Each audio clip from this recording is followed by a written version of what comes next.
Assalomu alaykum, rahmatullohi va barakatuh. Jihaz sotib oluvchilarning nazarına ayta keter biraz kengeshlerim bor. Jihazni aluu uchun, mana divan krabating bor, solarda aluu uchun birinchi jihaz qo'yilgan qo'ymani ko'rib borib, so'ng keyin borib jihaz aluu kerak. Nega degende magazinga kadar ademi jihazlarda kelib qo'yib qo'ygan, o jihazning ichida hech narsa yo'q. O jihaz o'rnagandan keyin sizga kete beriniz, ortingizdan aparib beramiz deb adresingizni yozib olib qoladi.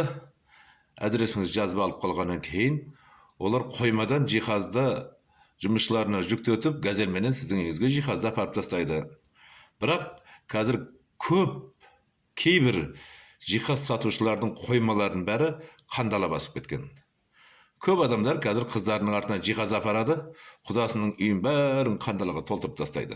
Қандала қайдан қаптап келіп жатыр?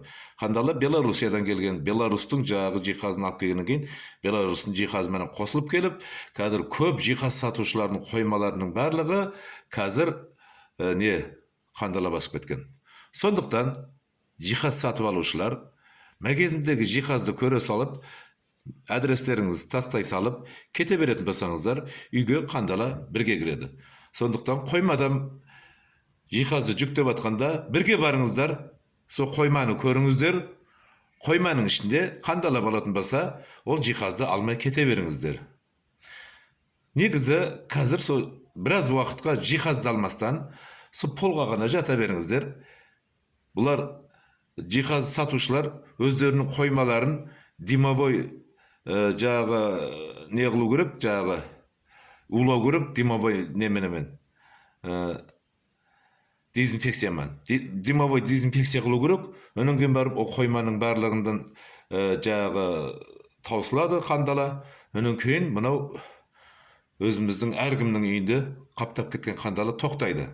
Қазір о қандаланың барлығы жап-жаңа үйлерді қазір қандала толып кетті. Біреуге біреудің бас ауыра ма? Ауырмайды қазір. Жиһаз сатушылар отырады магазиннің ішінде. О, мына жиһаз ұнай ма? Болды, сіз бара беріңіз. Сіз адресіңізді тастап кетесіз, біз артыңыздан апарып береміз дейді да. Сонымен упаковканың ішін бәрі неге қандалаға тола, апарып үйіңізге апарып береді. Сонымен үйіңіз қандалаға қаптап кете береді. Сондықтан сіз бірінші барыңыз да, оның қоймасын қараңыз. Егерден қоймасын ішінде қандала болатын болса, жиһазды алмай қойыңыз. Бұлар жағы димовой дезинфекция неге жасамайды қоймаларында? Біреу үшін біреу басы ауырмайды да. Апарады, ана отырады, беттерін табақтай қылып магазинде жиһазыңыз мінекей ұнаса алыңыз дейді. Жиһаз ұнайды, мына диван кровать ұнады, бізге беріңіз дейді. Сонымен қыздың артына жиһазды апарып береді, қыздың үйі қандалаға толады кетеді. Сондықтан сіздердің назарларыңызға осы сөзді мен айтып отырмын. Енді өздеріңіз білесіздер, жиһазды аласыздар ма, алмайсыздар ма? Жиһазды алмас бұрын олардың жағы жиһаз тұрған қоймасын қараңыз. Сізге анау жиһазды магазинде тұрған жиһазды апарып бермейді, магазинде тұрған жиһазды апарып бермейді. Олар қоймаларынан апарып береді. Қоймадан апарып берген кездерде олардың қоймалары, жертөлесінің барлығы неге қандалаға толып кеткен. Сондықтан осыған сақ болғайсыздар.